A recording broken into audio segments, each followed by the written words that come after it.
अस्सलाम वालेकुम। आज की हमारी video the fundamental of financial management की बुक से होगा, जिसका चैप्टर नंबर 3 है the time value of money, यानी कि पैसे की कदर।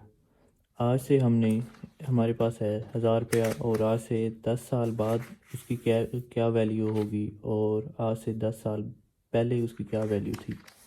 तो यही हम अपने इस चैप्टर में पढ़ते हैं और समझते हैं कि पैसे की कदर कम होती है या ज़्यादा होती है। तो उससे पहले हम बेसिक इसका इंट्रोडक्शन पढ़ लेते हैं, जिससे हमें सही तरह इस चैप्टर के बारे में थोड़ा पता चल जाएगा कि कैसे हम फ्यूचर वैल्यू निकालते हैं और प्रेजेंट वैल्यू।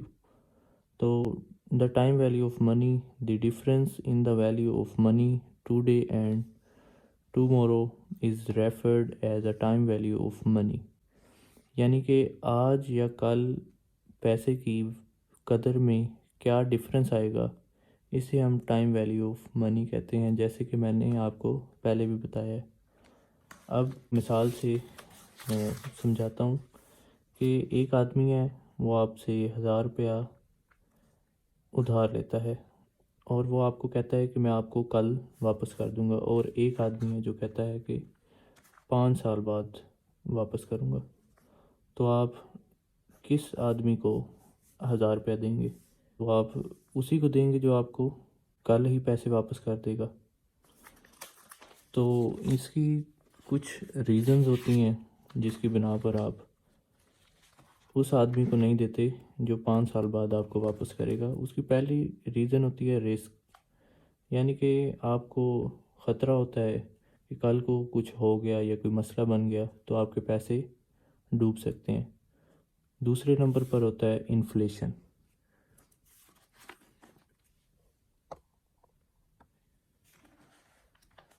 इन्फ्लेशन में होता है कि आज अगर वैल्यू 1000 रुपया है उसकी, तो कल 5 साल बाद क्या उसकी वैल्यू होगी, ये इन्फ्लेशन में आ जाता है।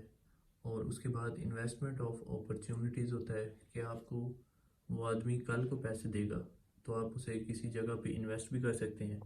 उसके बाद होता है पर्सनल कंजप्शन प्रेफरेंस, यानी कि आपकी कोई ज़रूरियात हो सकती हैं घर की, आप उसे पूरा कर सकते हैं। तो ये कुछ रीजंस होती हैं जिसकी बिना पर आप जो आपको पहले पैसे देगा आप उसे ही उधार दे देते हैं, ना कि वो कि जो आपको देर से देगा। इसके बाद techniques of time value of money होती है। वो दो टेक्निक्स होती हैं, एक कंपाउंडिंग, कंपाउंडिंग हम फ्यूचर वैल्यू कहते हैं, और दूसरा डिस्काउंटिंग जो कि प्रेजेंट वैल्यू होती है। तो इसके करने के भी तरीके होते हैं। आपको मैं कंपाउंडिंग और डिस्काउंटिंग सिंपल एक टाइमलाइन से मैं आपको वाज़िया करता हूँ कि आपने 100 रुपया इन्वेस्ट किया एक बैंक में, और आप कहते हैं कि मैं उसे 2 साल बाद बैंक से निकलवा लूँगा। अब उसमें इंटरेस्ट भी ऐड होगा, तो आप 1 साल बाद आपका अगर 110 रुपये इंटरेस्ट ऐड होता है और दूसरे साल 120 रुपये, तो ये आपकी फ्यूचर वैल्यू है और आप इसे कंपाउंडिंग कहते हैं।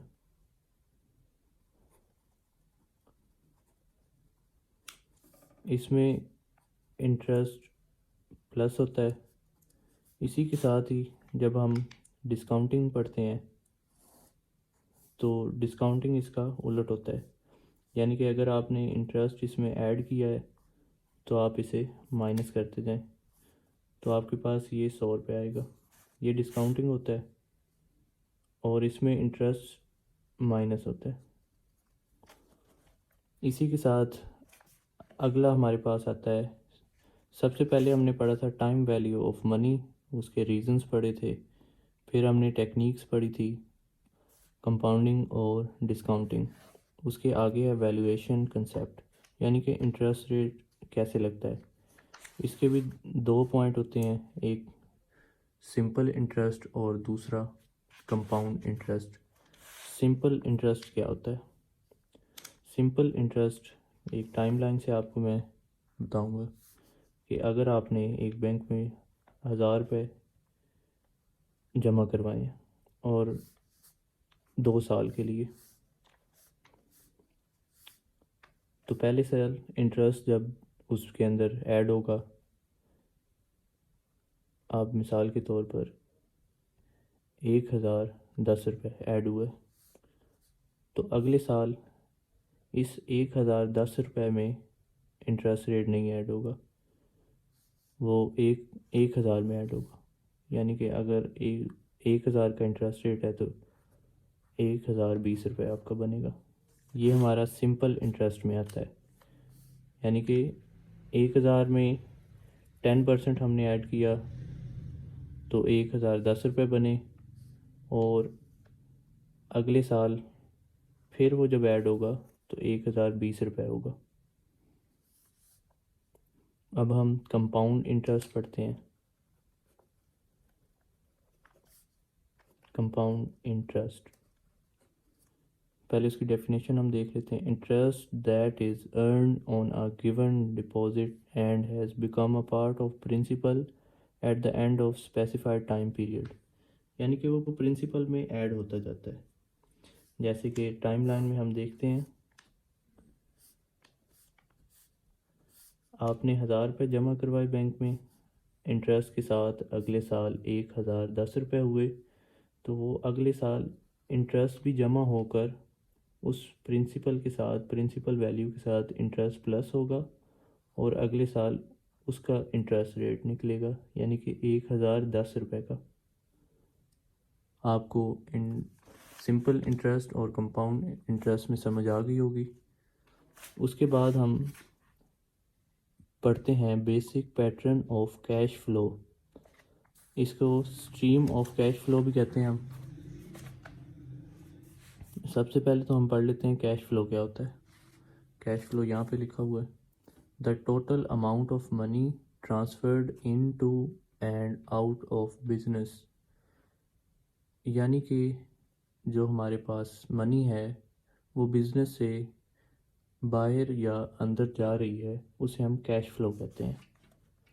अब कैश फ्लो के 3 बेसिक पैटर्न होते हैं, सिंगल अमाउंट, एन्युटी और मिक्स्ड स्ट्रीम। सबसे पहले हम सिंगल अमाउंट पढ़ते हैं। Single amount, a lump sum amount either currently held और एक्सपेक्टेड सम फ्यूचर डेट। यानी कि आपके पास करंटली हेल्ड है या फ्यूचर में आपको एक्सपेक्टेड है कि मिलेगी। इसको आपको मैं सिंगल अमाउंट समझाता हूँ। Time table, single amount timeline के साथ मैं आपको समझाऊंगा। सिंगल अमाउंट,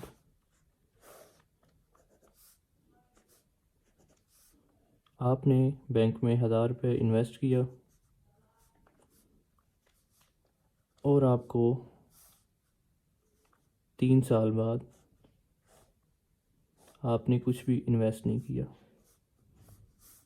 जो आपको फ्यूचर वैल्यू मिलेगी 3 साल बाद 1000 रुपये के साथ, जो आपने अमाउंट सिंगल अमाउंट दी बैंक में, जो आपको फ्यूचर वैल्यू मिलेगी, मिसाल के तौर पर आपको 5000 रुपये मिलता है, तो ये आपका सिंगल अमाउंट में आ जाता है।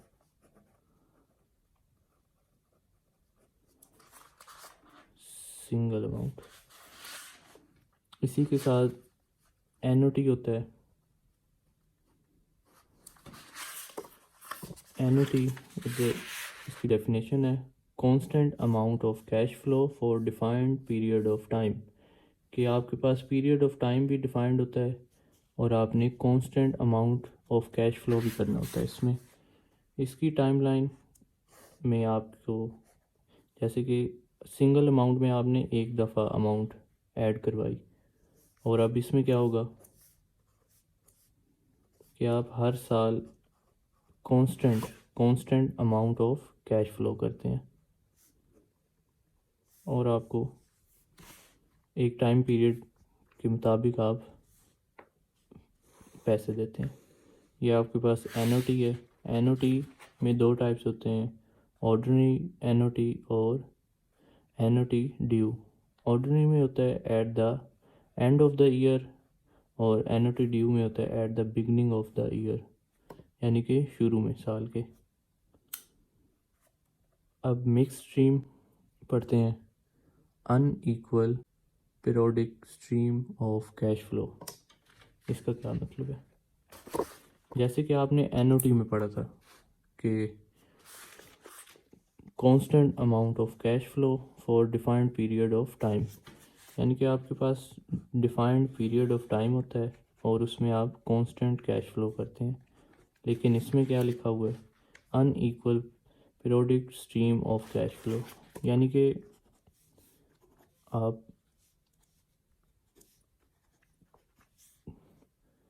एक साल 1000 रुपया देते हैं, दूसरे साल 2000, तीसरे साल 3000, फिर 1000, फिर 2000। ये आपका अनइक्वल हो गया, unequal amount of cash flow. तो ये कुछ चीज़ें थी जो हमारे इस चैप्टर में हम पढ़ेंगे और इन्हीं में ही हमारे क्वेश्चन आएंगे। सबसे पहले हमने टाइम वैल्यू ऑफ मनी पढ़ा था, फिर उसके रीजंस पढ़े, फिर techniques of time value of money पढ़ा, उसके बाद वैल्यूएशन कंसेप्ट पढ़ा, फिर basic pattern of cash flow पढ़ा, उसमें single amount, NOT, mix stream आया। तो इंशाल्लाह आगे इसके क्वेश्चन भी करेंगे और टॉपिक हैं वो भी करेंगे। तो आप मेरे चैनल को सब्सक्राइब करें ताकि आपको इस तरह की और भी वीडियो मिलती रहें। इसे मैं प्लेलिस्ट में भी लगा दूंगा ताकि आपको आसानी से बाकी लेक्चर भी मिल जाएं।